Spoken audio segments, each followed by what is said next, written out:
દરેક નીતિની સામે કાયદાની રીતે ઊભો રહેતો SSK ન્યૂઝ ચેનલ। સુરતમાં વિધવા મહિલાનું ઘર પચાવી પાડવાના આક્ષેપ સાથે આજે આદિવાસી મહિલા અને તેમના પરિવારજનોએ કલેક્ટરને આવેદનપત્ર પાઠવી રજૂઆત કરી છે અને કાવતરું કરનારી ઇસમની ધરપકડ કરવાની માંગ કરવામાં આવી છે।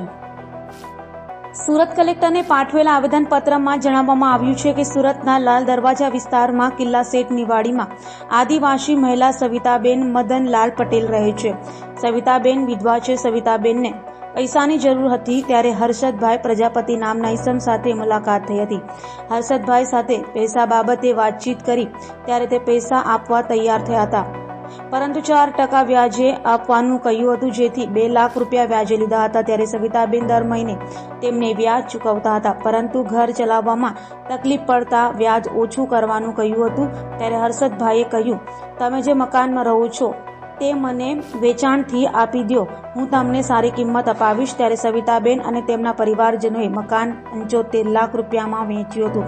હર્ષદે સવિતાબેનને કહ્યું, હું લોન કરાવી તમને પૈસા આપી દઈશ। હર્ષદે પોતાના મિત્ર રોહિત કુમાર દિનેશભાઈ જયશાનીના નામનો દસ્તાવેજ કરાવી સહી સિક્કા કરાવી લીધા હતા। બાદમાં 14 લાખ રૂપિયા આપી પરત અંગત કામ માટે 12 લાખ રૂપિયા ટ્રાન્સફર કરાવી દીધા હતા। બાદમાં લોનના હપ્તા ન ભરતા બેંક દ્વારા મિલકત સીલ કરવા આવ્યા હતા। ત્યારે સવિતાબેન અને તેમના પરિવારજનોએ પોતાની સાથે ઠગાઈ હોવાનું માલુમ પડ્યું હતું, જેથી મેદરપુરા પોલીસ મથકમાં ફરિયાદ કરી હતી, જેથી હર્ષદે પૈસા ચૂકવી આપવા બાંહેધરી આપી હતી, પરંતુ આજ દિન સુધી પૈસા ચૂકવ્યા નથી, જેથી સવિતાબેન અને તેમના પરિવારજનોએ કલેક્ટર સમક્ષ ન્યાયની માંગ કરી છે અને તાત્કાલિક આ મામલે કાર્યવાહી કરવાના આદેશ આપવામાં આવે તેવી માંગ કરી છે।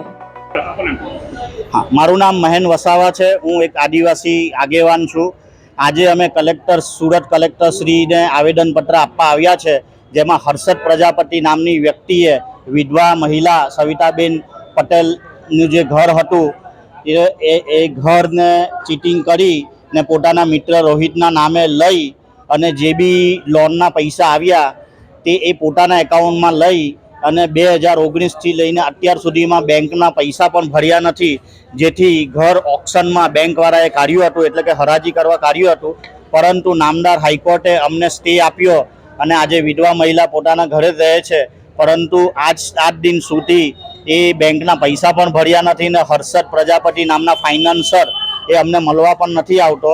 તો યોગ્ય કલેક્ટરને અમે આજે એ રજૂઆત કરવા આવ્યા છે કે જે હર્ષદ પ્રજાપતિને યોગ્ય કાર્યવાહી થાય, એટ્રોસિટી એક્ટ મુજબની કાર્યવાહી થાય અને યોગ્ય પગલાં ભરી એ જેલ ભેગો એને કરવામાં આવે। સવિતાબેન મદનભાઈ પટેલ। સવિતાબેન, શું તમારી હારે છેતરપિંડી થઈ? કઈ રીતની બનાવ બન્યો? એ રીતે પહેલા 19 અમારું ઘર એને અમારે પૈસાની જરૂર હતી, એટલે અમે ઘર એની પાસે 2 લાખ રૂપિયા ઉછીના લીધેલા, પણ વ્યાજ પણ એને રેગ્યુલર અમે આપેલું। ત્યાર પછી એણે એમ કીધું કે તમારું ઘર વેચવાનું હોય તો હું લેવા તૈયાર છું। તેને 72 લાખની અંદર એણે મંજૂર કર્યું। ત્યાર પછી એણે એના દોસ્તારના નામ પર અમારા ઘરનો દસ્તાવેજ કરીને પછી એણે બેંકમાંથી લોન લઈ લીધી ને અત્યાર સુધીમાં આજની તારીખ સુધીમાં એણે અમને પૈસા ચૂકવ્યા નથી। અમારી પાસે ચીટિંગ કર્યું છે એણે। કોણ વ્યક્તિ છે? હર્ષદભાઈ પ્રકાશભાઈ પ્રજાપતિ। હવે તમારી શું માંગણી છે પરિવારની? હવે એને યોગ્ય સજા થાય એ માંગણી છે, બીજાની સાથે આવું ચીટિંગ નહીં કરે।